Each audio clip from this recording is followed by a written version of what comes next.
bitches. Hello there, gang, and welcome to another episode of Displaying Model Behaviour, the Earth's mightiest action figure video podcast. So take off your pants, crack a beer, and let's talk toys. Let's talk about the nerdy news that you need to know about. It's the only news that matters. It's good news. And on today's show, Kang is set to conquer Rocky. It's time for you to get lost in the Jurassic wilds. And Kevin Feige says the Fantastic Four don't need no origin story. But as we all know here at Model Behaviour, action figures always come first. Or sometimes not at all. So let's talk about them. First up, McFarlane DC have shown a preview image of their Hal Jordan Parallax figure. And this is one of those figures that lends itself to the McFarlane style, I think. Enough with the armor and stuff that it looks like the torso separation isn't too big, because it looks like bulky body armor. That works. You know me, I'm not a big DC guy, but I do love the story of the fall of Hal Jordan and him becoming Parallax. And I know that it was kind of retconned where it wasn't really Hal Jordan losing his mind. He was being influenced by this Parallax creature, which is fine, because I'm all for a redemption as well. But still, him going nanas and just taking all of the other Green Lantern rings for unlimited power. That's really cool, and this is a McFarlane design that I like the look of. So obviously we're going to get the full breakdown reveal probably in a couple of days, most likely. But as an initial preview, this looks pretty nice. Storm Collectibles, after previewing their Balrog at San Diego Comic-Con, have shown the full reveal, and man, I wish I'd got in on the ground floor with Storm Collectibles Street Fighter figures, because they're so good! They look so great. This looks so great. It pains me. You know what? I got to admit, I think I hitched my wagon to the wrong horse. I went Mortal Kombat. Should have gone Street Fighter 2. Because whereas Mortal Kombat, there's as many misses as there are hits. For every great Mortal Kombat figure, for every Kintaro, there's a Kung Lao. You know, for every Shao Kahn, there's a MK3 Sub-Zero. Not a fan. Whereas with the Street Fighter ones, they just all look incredible. Just perfect anime, manga style type characters, and Balrog is no exception. He looks so great. Maybe I could just sell my Mortal Kombat figures and get into Street Fighter. No more expenditure. You've done enough. But dude, Balrog looks incredible. Bravo, Storm Collectibles. That's another winner right there. Speaking of winners, SH Figure Arts have shown full reveal pictures of their Venom from Let There Be Carnage figure, and it just looks stunning. Look at these. This looks incredible. 7.4 inches apparently, so he's big. So he'd scale well with Legends, and that really gets me thinking. Because also, I think Venom in the Venom movies, he's too big. I think he's a bit too giant. But actually, with a 616 comic display, you could totally fudge that. This might be, here you go. People are saying, I gotta check out SH Figure Arts. This might be my first Figure Arts figure, which is funny. Because I can't stand the Venom movies. They are the worst cinematic trash. But this is a cool design. Looks badass with the tendrils, the face sculpt. I know he doesn't have the Venom design, but the little white veins kind of give that impression. Looks super, super pretty. So he's a Japanese, not exclusive, but he's made in Japan, going to be released there first. He's going to retail for about $80, give or take, when he comes over here on import. I'm really looking forward to him. I might be convinced by this guy. Hey, Pacific Rim, remember that? Well, Diamond Select Toys do, because they are giving you a Gypsy Danger. For $35 February next year, you'll be able to get a yay-ish big, I can't remember the actual inch size, but a pretty chunky looking Gypsy Danger.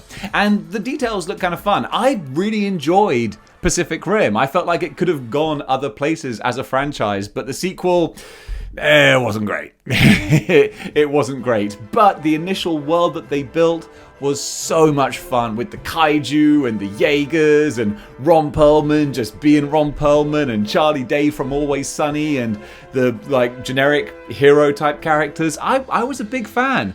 Freaking Idris Elba. Today we are cancelling the apocalypse. There's fewer lines cooler than that. So yeah, if you want to immortalize the badassery of Pacific Rim, you can pick this guy up next year. Over in Hiya Toys Robocop news, there have been some pictures posted online of their 1/18th scale Robo-Cain figure, and he looks so good. And it's 1/18th scale, so it's not the scale that I want, but they are about to release their 1/12th scale Robocop. That's like Marvel Legends kind of scale, like 6-inch scale. So if they're doing 1/12th Robocop, all they gotta do is upscale this Cain just a little bit, and finally I'll have my 1/12th scale Robo-Cain, which will look so freaking cool. I'm a massive fan of Phil Tippett, who designed this and Ed 209 and the AT-AT walkers and loads of stuff in Star Wars. Like, he's a stop motion master. So seeing this in 3-dimensional form via a 2-dimensional picture just fills me with joy. So fingers crossed we're going to see more Robo-Cain in the future, because this looks awesome. And giving a shout out to a fellow YouTuber, a UK YouTuber no less, Dan Who got the exclusive reveal of the Marvel Legends Beast, retro carded Beast. So I'm not gonna say too much about that, because you've got to go over to his channel and have a look for yourself. But I gotta say, looks real pretty. I mean, granted, it's the same Beast but with some more accessories. But man, cloth goods. I'm a sucker for cloth goods. It's a little too expensive for what I would want. I'm going to stick with my classic, but still, kudos to Dan Who for getting the recognition from Marvel Legends, and just kudos to Marvel Legends for putting out a figure that a lot of people were asking for, because that Beast, the old Beast, is very hard to come by now. So re-releasing him with a new head, all the different accessories, the cloth lab coat, mwah, that looks really nice. Go check out the Dan Who review. And that does it for action figure news for today. It's a quick one, but who cares? I just like to check in with you guys. Let's go over to movies, where Kevin Feige was giving a speech, an interview, an announcement, whatever it is that he does. He got up on his Moses-type rock to make a proclamation that the Fantastic Four movie is not gonna be an origin story. And that just opens up a whole can of worms. Like, well, I mean, that's fine for me, which, to be honest, if it's fine for me, that means I don't care about anything else. No, but seriously, people who don't know what the Fantastic Four are, they're going to need some form of introduction. There's got to be like a flashback or an explanation. There has to be some kind of story as to who they are and what they're doing. I do like the fact that because it's not going to be an origin story, it means that already we're moving away from the failed attempts of Fantastic Four movies. Obviously, there was a Josh Trank one, which was awful for all sorts of reasons. There were the Fox ones, which weren't bad, but they were bad. They were kids' movies, but they just weren't great. So now we're still getting another fresh start to get this franchise right. And I'm still, fingers crossed, they can pull it off. I want to see what they do. The MCU has been kind of hit and miss lately. But if they can get back on track with Phase 5, wrap up Phase 4 with a badass Wakanda Forever, and then kick off Phase 5, which will lead us up to Fantastic Four and X-Men, I'm going to be on board. Go Ape Games have released a trailer for a game that I think looks really cool. Just wanted to share it with you guys. Jurassic Wild. Nope, it's called Lost Wild, or The Lost Wild. Took me a while to figure that one out when I couldn't find the trailer online. And I was like, oh yeah, it's The Lost Wild. You dumbass. A first-person survival horror game where it's you in the jungle with dinosaurs. This looks really cool. This looks right up my street. I like first-person games, but I'm not like a super action game type person because my aiming is terrible. But if it's like a bit of a stealthy, bit of survival horror, Resident Evil 7 kind of style, yes, Resident Evil 7, but with dinosaurs, I am sold on this. So at the moment, it's just for PC, but I could totally see this coming across to other consoles. I wanted to showcase it here because it looks super fun. And hey, look. Pretty much no one seems to enjoy Jurassic World Dominion from what I can see and from what I hear. So if this gives our generation a new dinosaur fix, I'm going to be real happy with that. Harley Quinn Season 3 has wrapped up, and you know what? It was really, really good. If you guys haven't got on to Harley Quinn, the animated show, highly recommend it. It's excellent. I tell you what, they do something that Thor Love and Thunder couldn't. Alright, this is what they do.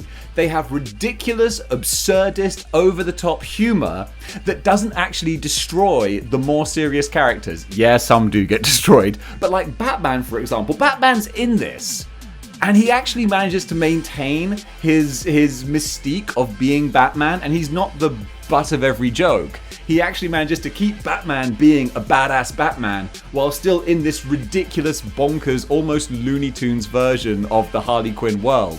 Works so well. Yeah, don't get me wrong, other characters like Bane are hilariously neutered. I love what they do with Bane. I love that this is now just the accepted Bane voice.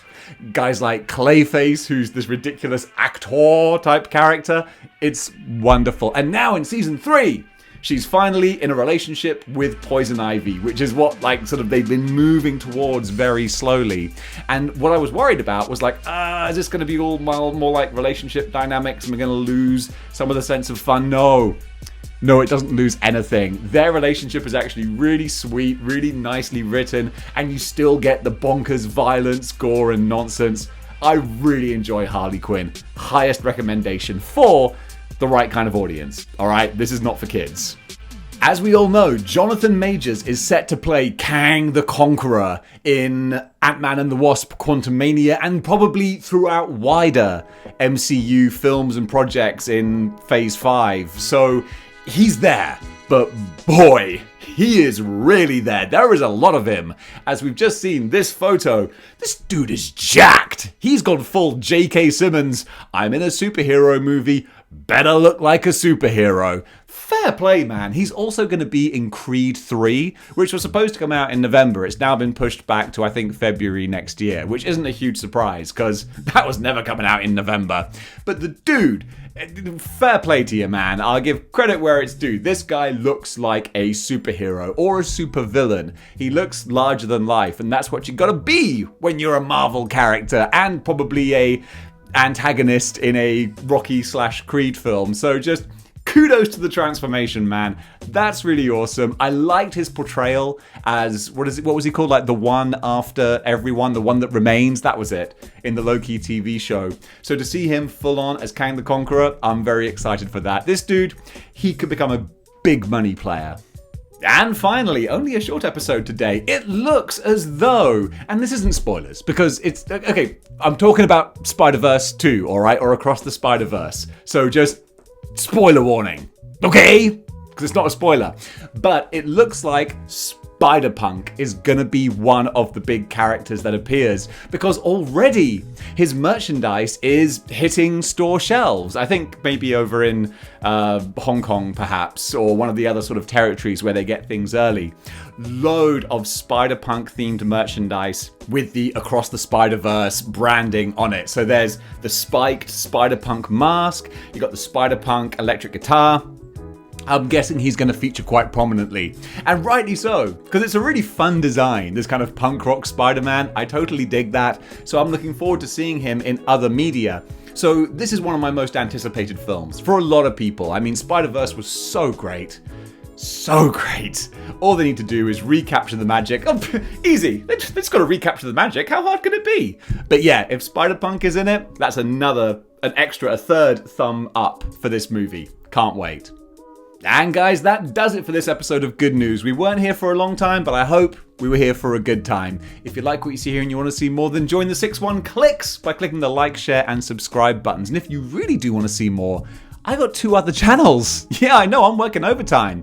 First of all, there's Model Behaviour Wrestling for all of your wrestling content. And also there is displaying Miscellaneous Behaviour, which is more of just me chatting to the camera about whatever topic I might be looking at and reading about that's outside of the action figure kind of genre. So the links for both those channels are in the description below, along with all of my social media, Instagram, Facebook, all that other stuff. Join up, become a part of the community. It's a very welcome place. Guys, thanks for watching, and until next time, keep displaying model behavior.